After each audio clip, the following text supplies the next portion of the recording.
nossa temática é o que é a teologia reformada. Para muitos de vocês, né, o que é isso? Nunca ouvi falar, né, Rafael? Na verdade, nunca ouvi falar teologia reformada. Em primeiro lugar, eu não sei o que é teologia, me explica o que é teologia. Bom, teologia é o estudo sobre Deus. Tá? O professor, o pastor, ele não pode partir da ideia, da premissa, que as pessoas já sabem. Entendeu? Porque, às vezes, o assunto é um assunto aparentemente simples, mas muitas pessoas podem desconhecê-lo. Então, nunca é demais você explicar aquilo que, de repente, muita gente já conhece. Então, teologia é o estudo sobre Deus. Tá? Diria para a senhora e para os irmãos aqui presentes que todos nós, de uma certa forma, mesmo sem termos ido ao seminário, nós somos o quê? Não. Somos teólogos. Por quê? Todos nós temos alguma ideia sobre Deus. Errada ou acertada, mas nós temos alguma ideia sobre Deus. Então, todos nós somos teólogos. E por que, então, pastor, que teologia significa estudo sobre Deus? E por que teologia reformada? Porque dentro da história da igreja, por exemplo, vamos falar da igreja, dentro da história da igreja, nós tivemos períodos diferenciados onde a teologia ela tinha uma ênfase, tinha um porquê de ser e existir. No caso da teologia reformada, ela tem como data, vamos ver alguém aí que sabe, vamos ver, ela tem como data, quando, gente? 1500 quanto? Isso, que dia? 31 de outubro. Opa, beleza. Olha, eu vou dizer para vocês, hein? Nada combinado, porque ela sai muito cedo e volta tarde. Não daria tempo de nós estudarmos juntos. Ela passou o WhatsApp. Para ela saber. Então, o que acontece, gente? Olha, a teologia reformada é por esse motivo. A igreja, de um modo geral, tida como igreja romana, a igreja ela havia se desviado, ela havia saído do prumo. E a igreja adotou certas práticas que não eram as práticas da igreja primitiva. O que é a igreja primitiva? É a igreja do primeiro século. A igreja quando Jesus veio aqui, viveu entre nós, morreu, ressuscitou, e depois veio o Espírito Santo e a igreja foi inaugurada. Tá? Então, o que acontece? A igreja católica romana ela se distanciou das ideias da igreja primitiva, dos apóstolos, tá? Dos seguidores de Jesus, os primeiros seguidores de Jesus. E aí, por conta disso, o que aconteceu? Quando chegou em século XVI, Deus levantou um homem chamado Martinho Lutero. Estou resumindo, tá? Levantou um homem chamado Martinho Lutero, que era monge de uma ordem católica chamada ordem quê? Os monges agostinianos. Tá? Então, o que aconteceu? Lutero ficou espantado com uma série de coisas que estavam acontecendo. No início, até ele cedeu. Ele comprou indulgências para tirar os seus avós do purgatório.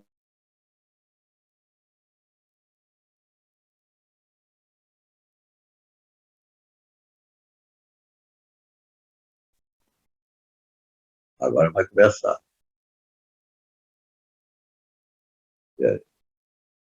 Salvação. A igreja não pode fazer isso. A venda de indulgências.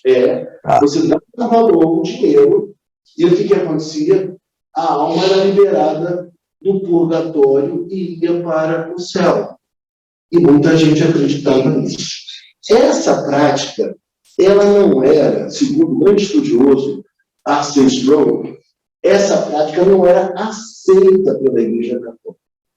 Mas a Igreja Católica, irmãos, consentiu com isso porque a Igreja Católica precisava de recursos para a construção da Basílica de São Pedro. Entendeu? Então, por esse motivo, foi assim que aconteceu e o monge agostiniano Martinho Lutero ficou enfurecido. Mas por que tanto ouro? Oi? Por que tanto ouro? Exatamente. Então, uma coisa assim, riquíssima, nababesca, né, sem necessidade, e ele se indispôs contra isso. Tá? E aí ele afixou na porta da igreja do Castelo de Wittenberg, na Alemanha, ele afixou as suas 95 teses contra os desmandos, os equívocos da igreja católica. Entendeu? E aí foi perseguido, aquela coisa toda que a gente conhece a história, tudo aquilo que ele vivenciou. Então, ele é o reformador da primeira linha. Tá? Depois tem a segunda geração de reformadores, que nós temos um grande teólogo que para nós é importantíssimo, que se chama João Calvino. Tá? João Calvino nasceu em 1509 e morreu em 1564. Ele é um grande teólogo para nós, reformados, principalmente nós presbiterianos, João Calvino. Exatamente. Mas deixava uma obra maravilhosa que o Calvino deixou. Né? Então, a vida era muito frutífera, o tempo era muito bem usado. Né? Bom, então, por isso, teologia reformada. Obviamente, por conta disso, nós temos o quê? Diferenças em relação aos católicos. Muitas diferenças em relação aos católicos. Temos pontos de contato? Sim, temos. Nós temos muitas divergências com o catolicismo. E por conta disso, nós temos ensinado sobre teologia reformada, para que o crente possa saber, de verdade, qual é a fundamentação da sua fé. Para ele não se deixar levar por superstições, por crendices, por algumas ideias que, por vezes, nossos amigos, nossos parentes católicos ainda hoje adoram. Tá? Então, essa aqui é a questão. Por isso, nós já falamos aqui que a teologia reformada ela é centrada em Deus. Na nossa teologia, Deus é o centro. Não é o homem o centro. Tá? O nosso culto é para adorar a Deus. Em primeiro lugar, o nosso culto é, acima de tudo, única e exclusivamente para adorar a Deus. Tanto certo. Exatamente. Em segundo lugar, nós mostramos também que a nossa teologia ela tem como fundamento o quê? A palavra. Daí existe um lema para nós, vamos ver quem está lembrando aí, eu acho que o Marcelo vai lembrar. Nós temos um lema que tem a ver com a palavra, que é o quê? Com as escrituras. Como é que se chama? Quem lembra aí? Acho que ele vai lembrar, não vai, Marcelo? É o quê? Fala aí pra gente. Só a escritura. Oh, que coisa boa, tá vendo? Só a escritura. Então, somente a escritura. Para o crente protestante, não vale a palavra do Papa.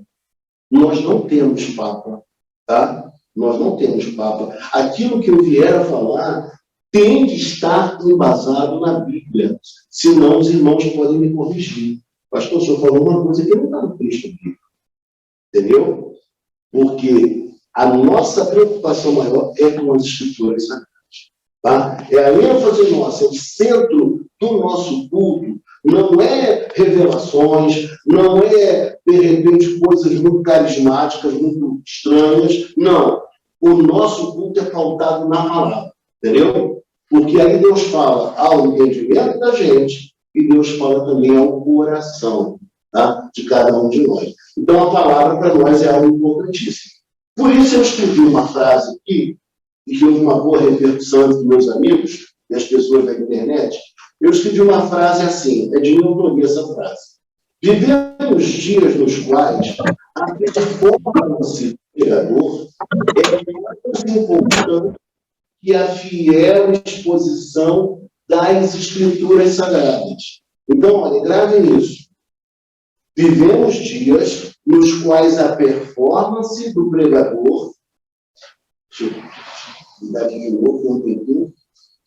é mais importante que a fiel exposição das Escrituras Sagradas. Então, o que eu quero dizer com isso é o seguinte: hoje, tem muito mais valor das pessoas, aquele pregador que contagia as massas, que fala, que todo mundo vibra, sabe? Do que aquele pregador que abre a Bíblia e explica a palavra. Fala da realidade da Bíblia. Compreendeu?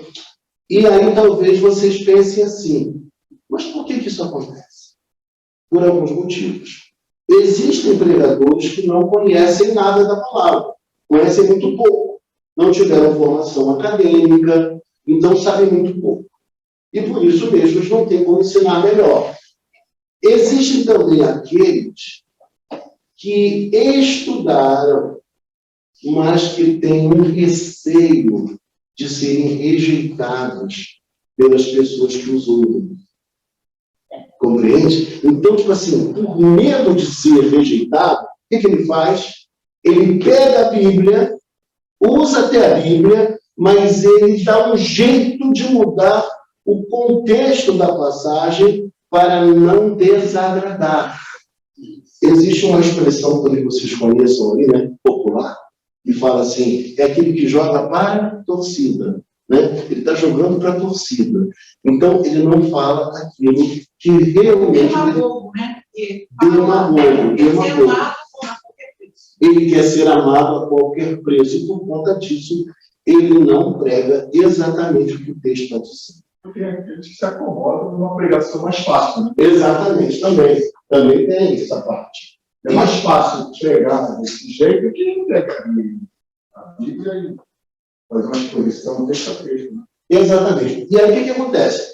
Existem textos que você não pode pregar sobre o amor porque ele não está falando sobre o amor. Existem textos que são textos de confronto, que Deus está denunciando o pecado da igreja, o pecado do povo. Sabe, Deus faz isso na sua palavra, para trazer os seus filhos de volta a ele. Então tem textos que são fortes. E aí não adianta você querer falar alguma coisa mais suave se o texto é um texto de repreensão.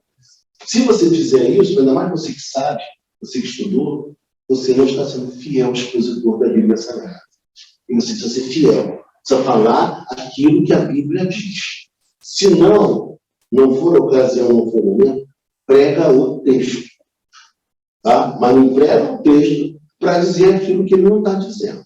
Entendeu? Então, a nossa preocupação é com a exposição da Bíblia Sagrada.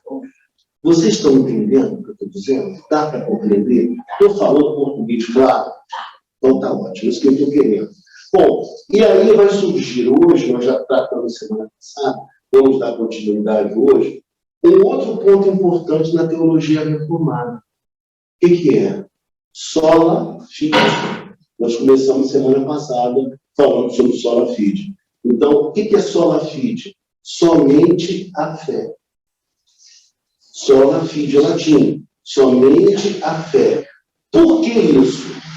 Porque esses solas que são a base da teologia reformada, né, o alicerce da teologia reformada, eles surgiram para ser uma resposta aos equívocos católicos. Então, por que primeiramente eu falei sobre só a Escritura? Ou somente a Escritura? Porque a Igreja Católica não tinha mais somente a Bíblia como a sua regra de fé e prática. Ela passou a adotar também outras práticas que não eram corretas. Tá? E aí o que acontece? Por isso também surge o sola fide, para enfatizar que nós temos uma fé e somente essa fé verdadeira pode conduzir o homem à salvação. E essa fé precisa ser depositada na pessoa de Jesus Cristo e em nenhum outro. Como minha mãe diz, né? Minha mãe fala, meu filho, mas Maria é tão boa, tão maravilhosa. Não, ela é, mãe. Mas a gente não pode adorar a ela. A gente não pode pedir nada, Maria. Mas como uma grande mulher, foi, mãe. Eu falo com todo respeito com a minha mãe. Eu falo, mãe, foi. Ela foi escolhida, né? Escolhida por Deus. Mas ela própria, sabe o que ela diz? Sua filha deve conhecer, né? Sua filha é uma cantora maravilhosa, no famoso cântico Magnificat. Né? Ela fala, minha alma engrandece ao Senhor, o meu espírito se alegra em Deus, meu Salvador. Então ela reconhece que ela precisava de salvação. Ela carecia do Salvador. Mas foi uma grande mulher? Foi uma grande mulher. Mas não é porque foi uma grande mulher que a gente vai dobrar os joelhos, vai pedir intercessão dela. Por exemplo, ali está o nome de um grande homem. Está vendo ali? Consegue enxergar lá? Um grande nome. Reverendo Teotônio Bragança, para nós, uma pessoa muito especial. Um homem extraordinário. Morreu com 90 anos de idade. Reverendo Teotônio. Mas eu sei que ele era um homem santo, um homem piedoso. Abençoou muitas nossas vidas aqui. Mas eu não posso dobrar meus joelhos aqui agora e pedir que ele interceda a Deus por mim. Não, eu tenho que ir direto a Deus através de quem? De Jesus. De Jesus, ponto final. É só ele. Compreendeu? São Francisco foi maravilhoso. Um exemplo de abnegação, de amor aos pobres, aos animais também. Inclusive, eu cito São Francisco lá no nosso trabalho sobre direito ambiental, eu falo sobre ele também. Mas o que acontece? Mas daí, eu me debruçar, eu me dobrar, me quietar e começar a pedir a intercessão dele, eu não posso fazer isso, porque desagrada a Deus. Quando a gente não sabe, é uma coisa. Mas depois que a gente aprende a verdade, aí é diferente. Você não pode mais deixar-se envolver por essas ideias. Bom, então, sola fide. A doutrina reformada da justificação é frequentemente chamada de justificação forense. E aí eu vou explicar a vocês, para facilitar logo de início, o que seria a justificação. Nenhum de nós é... Nenhum de nós é o quê? Perfeito. Mas nenhum de nós é o quê? Justo. Nem puro. Nem puro. Por nós mesmos, nós não somos. E aí, os reformadores, com base na Bíblia, o que eles perceberam? Que quem nos justifica é Cristo.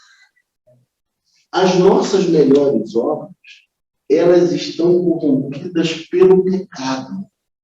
Então, não há nada que eu possa fazer para merecer a salvação. Ninguém aqui, a mulher mais santa nessa sala, o homem mais santo nessa sala, nenhum de nós merece a salvação. A salvação é o quê? É graça de Deus. E por que nós somos aceitos por Deus? Por causa da obra de Cristo. Cristo veio este mundo, desceu da sua glória, encarnou, viveu entre nós, morreu, ressuscitou, onde está assunto aos céus, de onde há de vir. E aí o que acontece, irmãos? A justiça de Cristo, ela é creditada a nós. Na Bíblia, na teologia, tem uma palavra, quem vai lembrar aí? Tem uma palavra para isso. De vez em quando eu repito essa palavra. Que palavra é essa? A justiça de Cristo é o que em nós? Imputada. A justiça de Cristo é imputada a nós. O que é isso? Vamos supor, eu estou com a minha conta no negativo, conta corrente no negativo. E, de repente, quando eu vou olhar lá na minha conta, minha mulher transferiu para a minha conta R$500. Que maravilha! Eu saí do negativo, eu cobri o negativo e ainda fiquei com crédito, sabe? Ainda fiquei com valor positivo, tá bom? Então, é isso que Cristo fez, ou seja, foi creditado na nossa conta. Nós estávamos irremediavelmente falidos, sabe? Perdidos. E pela obra dele, nós passamos a ser justificados por aquilo que ele fez. E agora Deus me olha de forma diferente. Porque Deus me olha através de Cristo. Quando ele me vê através da obra de Cristo. Tá? Então, isso é importante decidir. Ele assumiu o nosso lugar. Ele assumiu o nosso lugar. E aquilo que ele fez. E somente aquilo que ele fez poderia trazer para mim e para vocês aí, né, para todos nós aqui, a salvação. Agostinho fala que o valor de um homem é o valor de um homem pregado numa cruz. Exatamente. E outra frase interessante que me lembrou agora, como você disse, John Stott ele fala que se você quiser encontrar uma expressão de amor, a verdadeira expressão de amor, olhe para o Gólgota, o Monte da Caveira, onde Cristo foi crucificado. O nome do lugar é esse. É Gólgota, o Monte da Cadeira. Foi lá que ele foi crucificado. Então, quer ver uma expressão de amor? Olha para lá. Por quê? Lá nós encontramos o único que, na verdade, nos amou. É a grande prova de amor. Não tem outra prova de amor mais. Tá? Então, aí vem o que é justificação forense, meus irmãos? Vamos à definição. Justificação forense significa que somos declarados justos por Deus em um sentido legal. Tá? A base dessa declaração legal é a imputação de Cristo em nosso favor. Então, a base dessa justiça está justamente aí. Tá? A base dessa declaração legal é a imputação da justiça de Cristo em nosso favor. Ou seja, a nossa dívida, ela foi paga, foi quitada. Não devemos mais nada. Nós já nascemos em pecado. Né? Todos nós já nascemos em pecado. Mas até os pecados que nós cometemos durante a nossa vida, quando nós voltamos para Cristo, nós somos perdoados. Sabe, aquelas coisas que incomodam, aquelas lembranças do passado, falhas que cometemos, coisas que fizemos, outras que deixamos de fazer e que às vezes nos sufocam a alma, estamos perdoados por Ele. Se confessarmos os nossos pecados, Ele é fiel e justo para nos perdoar os pecados e nos purificar de toda injustiça. Tá? 1 João capítulo 1, versículo 9. Então, nós temos essa garantia. Nós não temos que ter medo de falar com Ele, de orar a Deus. Nós temos a liberdade de orar a Ele e falar, Senhor, me perdoa porque eu sou pecador. Eu preciso do Senhor. Tá? Mas é somente pela obra que Ele faz. Não adianta, porque o homem não consegue fazer nada que venha agradar a Deus de tal forma que ele venha ser merecedor da salvação. Tá? Bom, segundo, a justificação forense foi captada por Lutero em sua frase latina, sim iustus et peccator, que significa simultaneamente justo e pecador. E aí talvez alguém fale assim, mas pastor, como alguém pode ser ao mesmo tempo justo e pecador? Me parece estranho. Justo e pecador. Nós somos justos, como eu falei, por quê? Por causa da justiça de Jesus Cristo, que foi imputada a nós. Mas uma coisa nós não podemos negar. Todos nós pecamos. Romanos 3:23 nos diz isso. Todos pecaram e destituídos estão da glória de Deus. Todos nós pecamos, tá? Bom, então, o que poderia parecer aparentar um paradoxo, e o que é paradoxo? Que palavra esquisita, né? Paradoxo. Paradoxo não é contradição, como a gente pensa. Ah, que atitude paradoxal. No popular, dá uma ideia de contradição, mas não é contradição. É uma aparente contradição. É isso que significa paradoxo. Uma aparente contradição. Então, nós podemos sim, em situações diferentes, sermos justos e pecadores. Entendeu? E aí, olha que coisa interessante. A pessoa considerada em si permanece um pecador, contudo, ao mesmo tempo, em virtude da imputação da justiça de Cristo, a pessoa é considerada justa às vistas de Deus. Deus olha para ela e fala, é meu, me pertence, está perdoado. Por causa de quem? Por causa de Cristo. Então, irmão, o cerne da pregação reformada é essa pregação que aponta para Jesus, que fala que Jesus é a solução, que Jesus é aquele que perdoa os pecados. Não existe nenhum outro, sabe? É a nossa tônica, é a nossa regra, sabe? É aquilo que a gente fala constantemente, porque não existe nenhum outro que possa fazer isso. Bom, e aí vamos lá. Para Roma, Deus pode pronunciar ou declarar uma pessoa justa só se a pessoa primeiro se tornar e for realmente justa. Qualquer coisa menos que isso é ficção. Para a Igreja Católica Romana, essa ideia nossa da justiça imputada, para eles, de um certo modo, seria o quê? Seria uma ficção, uma fantasia. E aí, se Roma estivesse correta sobre esse assunto, então Lutero e os reformadores diriam que o próprio Evangelho é ficção.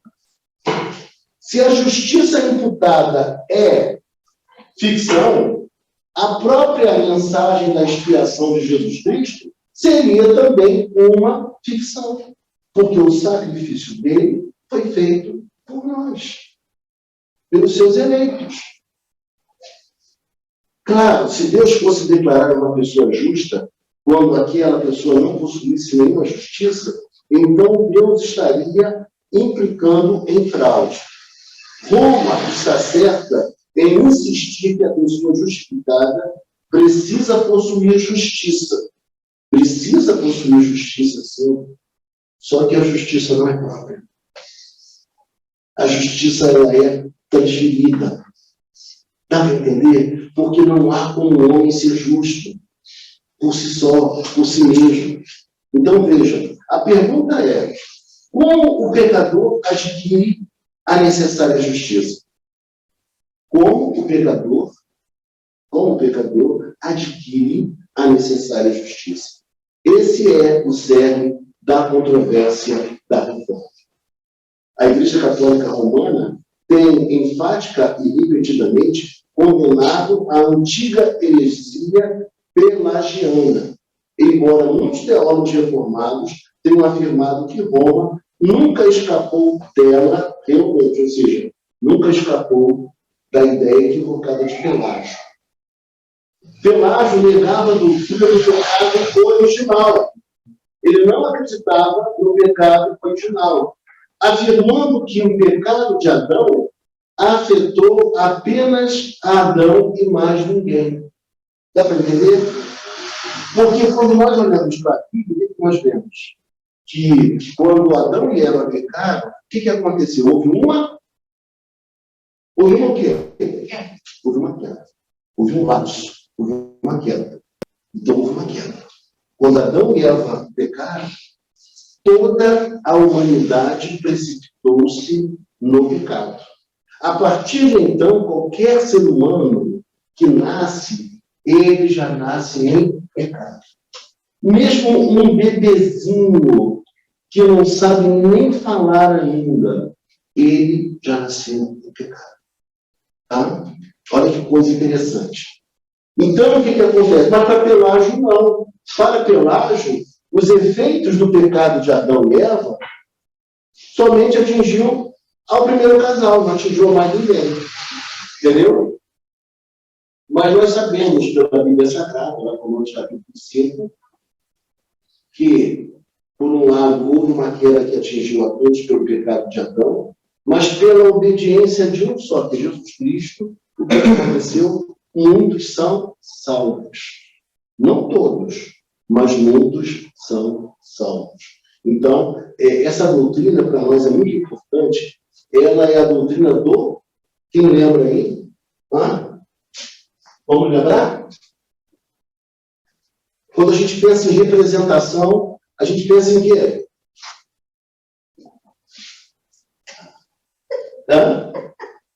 Vamos lá. Vou ajudar vocês. Nós estamos falando sobre federalismo. O que é federalismo? Federação. Federalismo, o que acontece? Assim como, olha que interessante, assim como Adão e Eva nos representaram no paraíso e falharam, da mesma forma, Jesus nos representou e cumpriu toda a sua obra de maneira eficaz, correta e cabal. Então, nós temos o quê? Aquele que nos representou e nos concedeu a salvação. podemos dizer que esta queda era a imagem de Deus. Depois da queda ele deixou de ser a imagem. Essa imagem foi afetada. Mas não deixou de ser. Não deixou, mas foi afetada, ele foi desfigurado. Não há uma parte nossa que não tenha sido afetada pela queda. Entendeu? Bom, e aí o que acontece? Olha que coisa. Nós podemos nos tornar justos sem a graça, embora ela ajude se fizermos uso dela.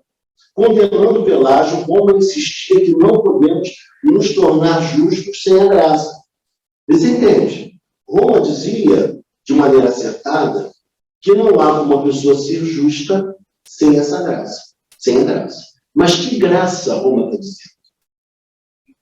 É isso que a gente vai ver agora. Para Roma, a graça necessária para a justificação é dupla. Olha como é que a coisa é séria, gente. Se a gente não estudar esses assuntos com carinho e a gente discutir com um católico, a gente vai levar. A gente vai perder. Vai se enrolar, é isso aí. Vai se enrolar. Se eu usou a expressão correta, a gente vai se enrolar.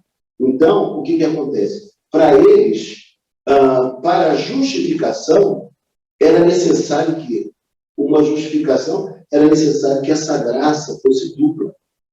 Na primeira instância, uma expiação é exigida para satisfazer as exigências da justiça primitiva de Deus. Ou seja, Deus exigia o sacrifício. E Jesus foi esse sacrifício perfeito, exigido por Deus. Aplacou a ira de Deus, um Deus santo que não pode conviver com o pecado. Tá? Então ele envia Jesus, ele próprio envia Jesus para resolver o problema. Tá? Então, o que acontece? Eles entendem isso, que de fato precisaria de alguém, de um sacrifício, de uma expiação, que suprisse essa necessidade da parte de Deus aí, essa exigência de Deus. Essa expiação é feita por nós de graça, por Cristo, ou seja, essa expiação é feita por Cristo, não por nós. Na cruz, Cristo pagou a dívida exigida pelos nossos pecados, para a medida completa da obra de Cristo ser aplicada a nós. No entanto, algo mais precisa ocorrer, segundo os católicos. Não basta essa obra que Cristo realizou. Para eles é necessário algo mais.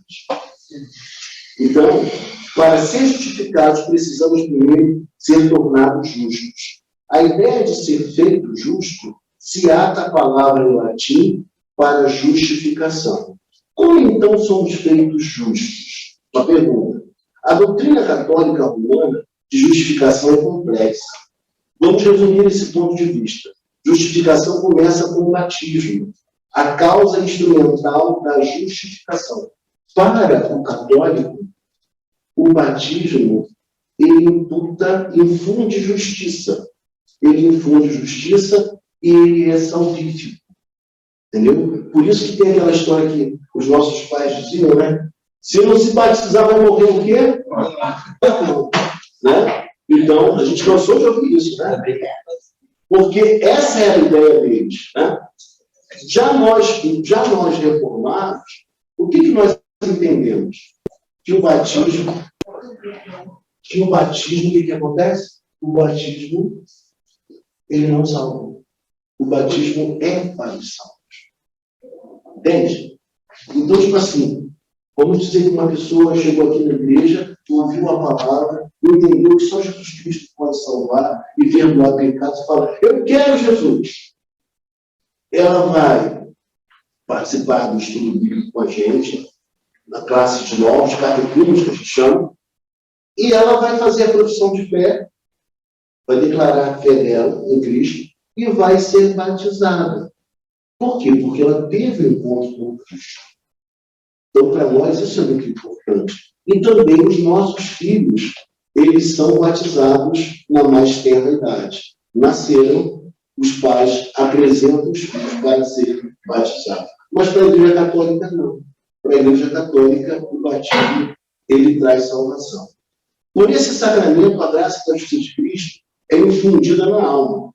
A pessoa batizada é limpa do pecado original e agora está no estado de graça. Quem foi batizado, segundo a Igreja Católica, está em estado de graça. A pessoa precisa cooperar, tá, com a graça infundida a fim de se tornar justa. Ela precisa fazer algo. Só Cristo não basta. É Cristo e mais alguma coisa. É Cristo e mais alguma coisa. Aquilo que ela vai experimentar no dia a dia, a prática dela. E mais triste ainda, meu irmão, meus irmãos aqui presentes. O mais triste é que essa graça pode ser perdida através do cometimento de um pecado chamado pecado mortal. Então, não há segurança da salvação. O católico não tem segurança da sua salvação. Por quê? Porque a graça, ela pode ser perdida. Ela pode ser perdida, e o mais curioso ainda, pode ser perdida e pode ser recuperada. Pode ser perdida e pode ser recuperada. Isso para nós é antibíblico. Para nós, você uma vez sendo salvo, você é salvo para sempre. Nunca mais você vai perder essa salvação. O que não vai levar você a viver a sua vida de qualquer jeito. Não. Você vai viver de acordo com a palavra de Deus. Mas você vai ser uma pessoa salva para sempre. Não perde a salvação. Tá? Então, é assim que acontece. Para eles, então, a graça não é permanente. Roma distingue entre pecado mortal e venial. Pecado venial é pecado verdadeiro, mas menos sério. Pecado mortal é chamado mortal porque mata a graça justificadora na alma. É a compreensão que eles têm. É um pecado mais sério e por isso mata essa graça justificadora na alma. Então, os reformadores, quando viram isso, eles não puderam de forma alguma aceitar tal coisa, né? Porque não tem amparo bíblico. Aí ele explica: pecado mortal destrói a graça, mas não a fé. Uma pessoa pode reter a fé verdadeira e ainda não ser justificada. Então, veja a confusão que surge daí. Quando uma pessoa comete pecado mortal e perde a graça da justificação recebida no batismo, ele ou ela pode ser restaurado a um estado de justificação pelo sacramento da penitência. E aí, a pessoa vai ter que se penitenciar para poder recuperar aquilo que ela perdeu. Olha que coisa. Ela precisa fazer isso para poder recuperar aquilo que ela perdeu. Ou seja, uma penitência. A extrema-unção, como dieta?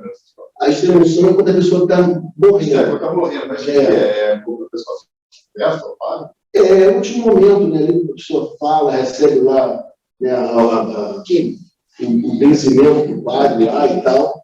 Porque na Igreja Católica, é importante dizer isso, na Igreja Católica, são 7 sacramentos para ele. 7 sacramentos. Para a Igreja Protestante, só tem 2 sacramentos. O batismo e a Santa Ceia. Entendeu? Então, tudo isso, os reformadores foram contrários, porque eles não viam o lado bíblico para isso. Quando uma pessoa comete pecado mortal e perde a graça da justificação recebida no batismo, ele ou ela pode ser restaurado no estado de justificação pelo sacramento da penitência. Esse sacramento é descrito por Roma como a segunda prancha da justificação para aqueles que fizeram naufrágio de suas almas. O pecador confessa seu pecado a um sacerdote. Daí existe aquela prática da Igreja Católica da confissão. Quem lembra? Confissão ao Marcelo? Confissão o quê, Marcelo? Confissão auricular. Né? Então, aquela prática da Igreja Católica confessionais. Você vai lá e fala ao padre, o padre escuta, manda você rezar 2 Ave Maria, 3 Pai Nosso, você está perdoado dos seus pecados. Tá? Então, é assim que acontece. Você confessa o pecado a um sacerdote, faz um ato de contrição, recebe a absolvição. Olha que coisa, irmãos. Você recebe a absolvição, não é de Deus diretamente. Você recebe do sacerdote. Do homem. Do homem. Como eu, em nome de Deus, posso perdoar alguém? Quem sou eu? Né? Então, realmente, muitas coisas estranhas. Então, executa obras de satisfação para ser restaurado a um estado de graça. Ele vai ter que fazer alguma coisa, né? Vai ter que fazer uma série de coisas para ser restaurado a esse estado de graça. Essas obras de satisfação estão atrás da controvérsia do século XVI. As obras de satisfação obtêm para o comitente mérito. Entendeu? Mérito. Então, o que acontece? Foi por conta disso que um homem chamado Tetzel, ele saiu pelo mundo afora para arrecadar recursos para a construção da Basílica de São Pedro em Roma. Ele saiu pedindo dinheiro, e ele dizia, olha, antes que você ouvir o tilintar da moeda na urna, no cofre, na urna coletora, uma alma já foi liberada do purgatório para o céu. Aí as pessoas incautas, cheias de ignorância espiritual, cercadas daquele misticismo todo, o que acontecia? Elas se deixavam levar. Aquele ano todo. Exatamente. Foi assim que aconteceu. Foi assim que aconteceu. Então, em cima da hora. Mas o purgatório, ele não crê. Quem não crê no purgatório é a igreja ortodoxa. Entendeu? E tem muita coisa ali no catolicismo. O primeiro cisma ocorrido foi o cisma da igreja ortodoxa, o grande cisma de 1054, se eu não estou enganado. 1054. Bom, e aí Martinho Lutero rejeitava fortemente o conceito de mérito, desse mérito congruente, ou seja, adequado para Deus recompensar algum tipo de obra, algum tipo de mérito. Martinho Lutero não aceitava isso de forma alguma. Então, tudo isso consolida a nossa ideia de nos opormos aos princípios católicos. E é por isso que nós enfatizamos o quê? O sola fide, o sola escritura, o solos Cristo. E nunca foi tão necessário que nós enfatizássemos o solo do que a obra que nós estamos vivendo. Por quê? Vocês vão, a senhora mora num bairro do Brasil, você vai saber. Por exemplo, nunca vivemos uma época, é uma força de expressão, já vivemos, tá? Mas nunca vivemos uma época com tanto misticismo. Você vai à igreja que dá para a pessoa um galho de arruda, uma rosa abençoada, o cimento da casa própria, coisas absurdas, né? Um misticismo tremendo. Então, mais do que nunca, nós precisamos enfatizar os princípios da Reforma Protestante, porque eles são os princípios bíblicos. Tem cultos que não conversam. Tem cultos que os demônios são entrevistados. Entendeu? Então, coisas absurdas acontecendo, que se alguém viesse acontecendo, viesse do primeiro século para cá, coisa que não pode acontecer, mas se alguém supor, ela ia se chocar, ela ia se assustar com a igreja em práticas tão estranhas. O cachorro está trabalhando hoje demais, né? Ele está trabalhando demais. Curioso. Então, vamos terminar agora. Vamos terminar. A veemência do verbo sobre esse ponto deve ser entendida contra o princípio da luta. É justo dizer que toda tempestade de corpo foi sentida por um aspecto do sacramento da penitência. A controvérsia de indulgência que provocou as famosas 95 teses de Lutero enfoca o conceito de obra de satisfação e conceito integral à penitência. Uma obra de satisfação pode executar que pode executar é o dar esmolas. Claro que as esmolas precisam ser dadas num espírito apropriado para ser eficazes as esmolas. No século XVI, Roma, e aqui vem um ponto que eu já mencionei, no século XVI, Roma embarcou um projeto enorme que incluía a Basílica de São Pedro. O Papa coroou disponíveis indulgências especiais àqueles que deram esmolas para sustentar a obra. Vou terminar. Não, vou falar. Vai ter um pastor que tem visita do Vaticano.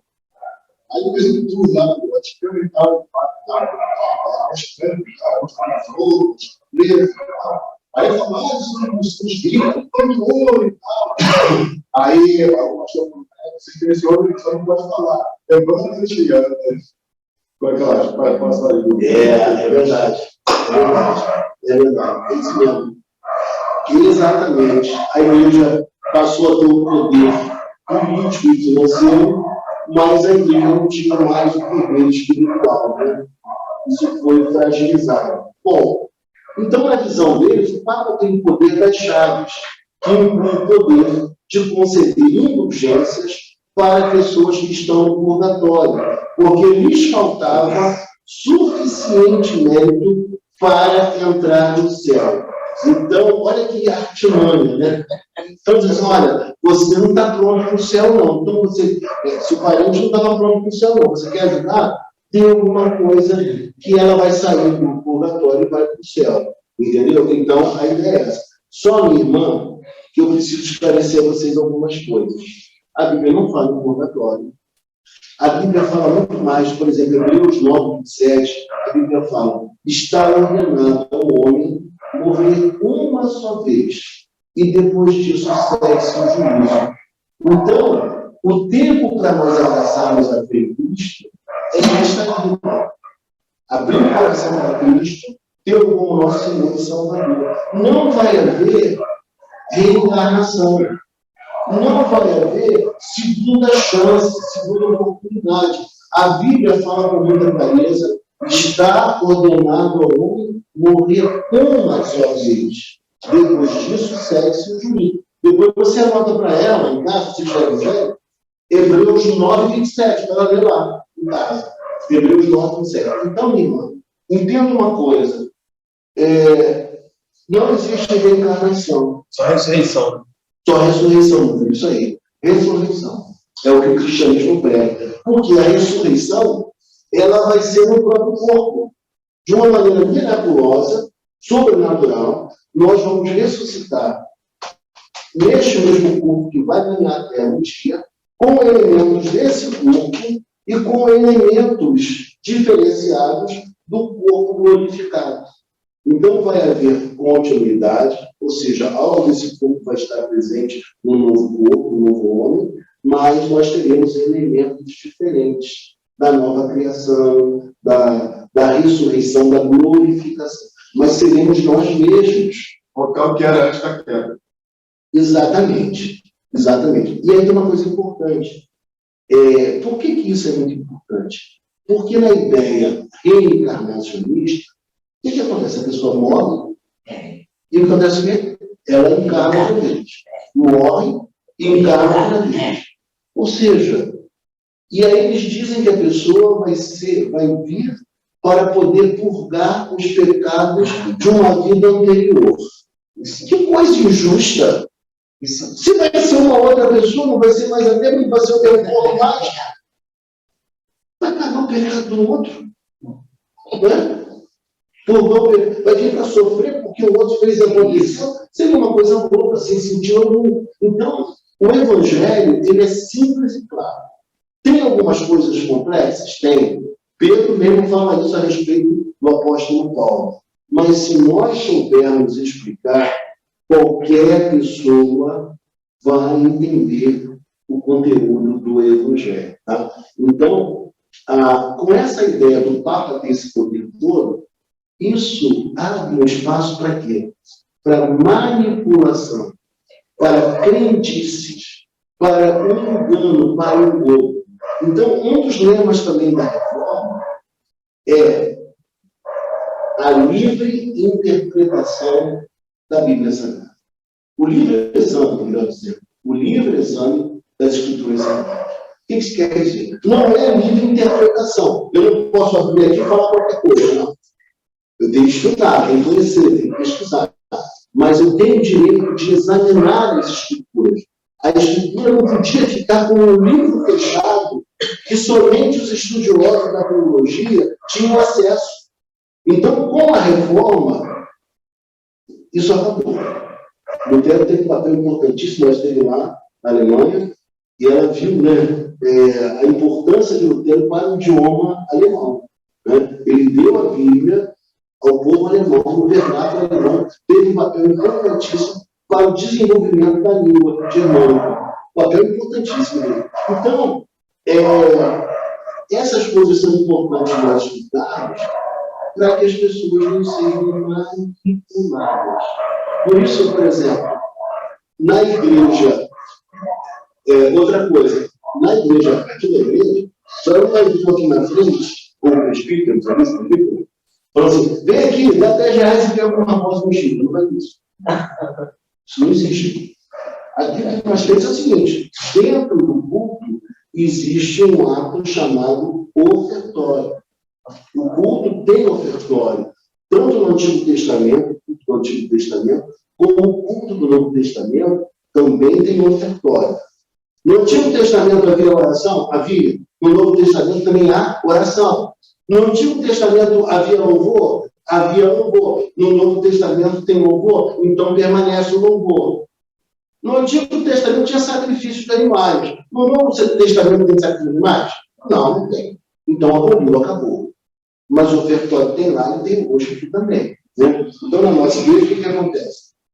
Dominicalmente, nós temos os cultos, e durante o culto, ninguém é pressionado, ninguém é extorquido, a pessoa colabora financeiramente. Tá?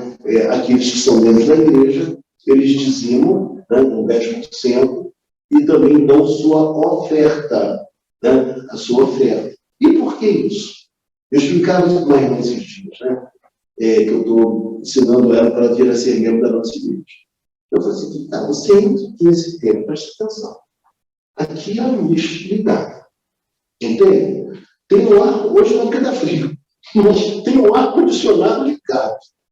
Né? Tem o banheiro adequado, com água, todo o material necessário para higiene. Tem custo, tem os tributos, tem impostos, tudo que a gente faz. Mas os custos, nós não temos nosso. Então, o que a gente explica para a pessoa? Tem essa parte de colaboração, é lógico. O governo não dá nada. Né? Às vezes, nós fazemos o papel do governo ajudando os necessitados. Né? Então, é importante esclarecer essas coisas. Mas esse tipo de manipulação, essas coisas que nós vimos no passado, que nós estamos vendo isso na igreja também, e o que nós vemos hoje em muitas igrejas evangélicas, é algo que nós não concordamos nem podemos concordar jamais. A igreja, ela não existe para essa finalidade, entendeu? Ela é um organismo vivo, onde pregamos o Evangelho de Jesus Cristo, né, para que as pessoas possam conhecer a palavra, serem salvas, mas nós não fazemos esse tipo de coisa, entendeu? As ofertas são voluntárias e o dízimo é esse compromisso daqueles que são membros da nossa igreja, entendeu? E a gente faz isso com muita mesura, nós temos prestação de contas. Mas, por aí, você vê cada coisa muito esquisita. Você vê realmente algo deplorável. E, por conta disso, existem pessoas lá de fora que não conseguem discernir as coisas e pensam que todas as igrejas são iguais. Entendeu? Agora, diante do que eu falei aqui hoje, rapidamente, dá para ver que os reformadores não poderiam ficar em silêncio. Né? Então, eles se levantaram pela pureza do Evangelho e só a FIT é uma das bandeiras dos lemas da reforma protestante também. Então, alguma observação, alguma consideração? Não?